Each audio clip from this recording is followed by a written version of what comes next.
Dalam interaksi antara individu dengan orang lain berhak menerima ataupun menolak. Saling mengetahui satu sama lain ditentukan oleh bagaimana proses komunikasinya. Salah satu cara yang bisa dilakukan adalah dengan self-disclosure atau pengungkapan diri.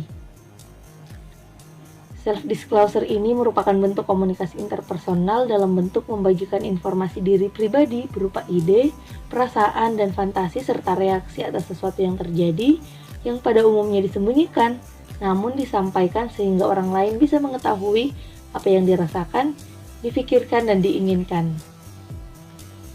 Konsep mengenai self-disclosure ini dijelaskan oleh De Vito, seorang pakar komunikasi, di mana ia mengartikan self-disclosure sebagai salah satu tipe komunikasi, di mana ketika informasi tentang diri yang biasa dirahasiakan, kemudian diberitahu kepada orang lain.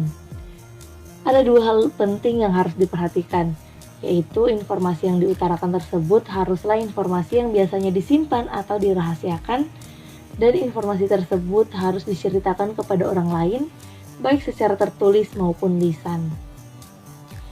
Selain itu, Sidney Jorat juga mendefinisikan self-disclosure sebagai the process of making the self known to other person.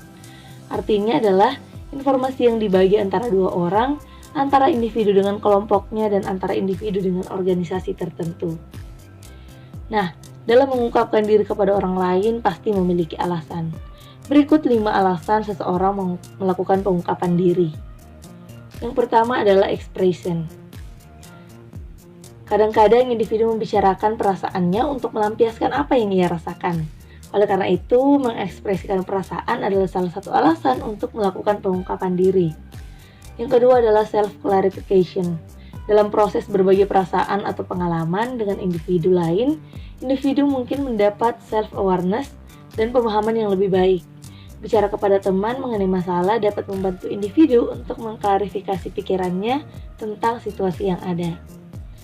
Yang ketiga adalah social validation, di mana dengan melihat bagaimana reaksi pendengar pada proses pengungkapan diri yang dilakukan, individu pun mendapatkan informasi tentang kebenaran dan ketepatan pandangannya. Yang keempat adalah social control.